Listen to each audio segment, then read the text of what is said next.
Friends, welcome back to our channel maths and science trick and toys.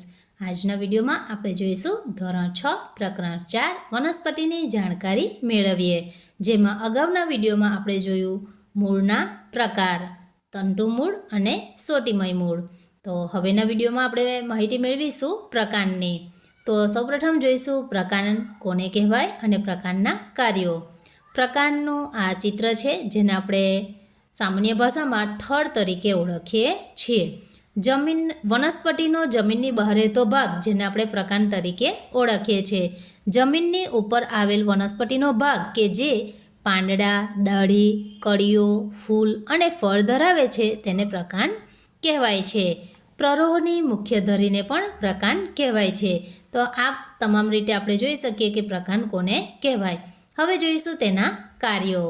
Number 1, વનસ્પતિને ટટ્ટાર રાખે છે અને આધાર આપે છે. જો પ્રકાંડ ન હોય તો વનસ્પતિ ટટ્ટાર ન રહી શકે અથવા તો એને આધાર ન મળે. નંબર 2, મૂળ દ્વારા શોષાયેલ પાણી અને ખનિજ ક્ષારોનું વનસ્પતિના ભાગો સુધી વહન કરે છે. તો મૂળ જે પાણી અને ખનિજ ક્ષારોનું શોષણ કરે છે જેને અલગ અલગ ભાગોમાં પહોંચાડવાનું કામ પ્રકાંડ કરે છે. નંબર 3, પર્ણોને સૂર્યપ્રકાશ મળી રહે તે રીતે ફેલાવે છે.